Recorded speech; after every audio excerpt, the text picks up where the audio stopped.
baat bi ma leen fi waxoon c'est très important mooy baatu impression.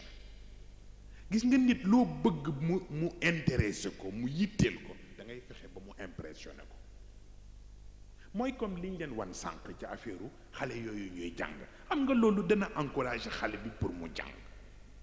façon biñ leen organiser ni ñu sete parce que suñ Cheikh nee na jullit fi ngay xamee ne xamul diineem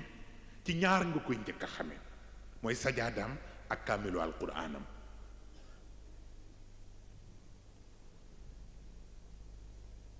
xam nga li gën a doy waar ci àdduna mooy sajaada bi ngay jullee ñu lalal la ko pour nga toog ci añ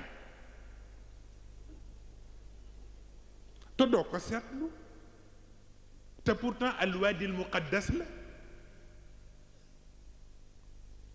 alwaadil muqaddas la faxlaanaa lay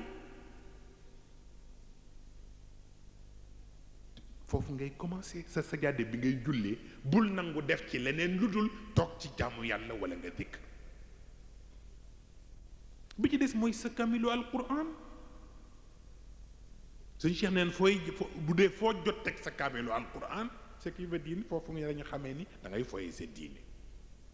moo tax nga gis xale yi ci biir jàng bi dañ leen jox ay valisette bu ñuy jàng si ci biir valisette bi la ñuy dugal sajaada bi dugal ci seen bindukaay dugal ci kaamil bi bu ñu ñëwee ba ñëw ubbi ko teggi ndànk teg te ñoom ñëpp dañ leen di exiger ñu ànd ak jàpp ñoom xale yi bu ñu jàngee ba noppi ñu jëlaat yëpp defaat seen valise dem ñibbi seen kër bu ñu demee seen wayjur yi soo koy jël nag ñoom it seen responsabilité pour xam la ñu jëlee ci école ba lan la foofu ngay commencer mais xale bi bu dee bu ñëwee yi muy jàng day ñëw rek sànni yow it nga di ko seetaan foofu la lay wane ne li may def safuma donc yu sew sawaan yooyu foofu la ñuy commencer avant ñuy wax jàng bi ci boppam yu sew sawaan yooyu foofu la ñuy commencer parce que fi la ñuy préparer nit ki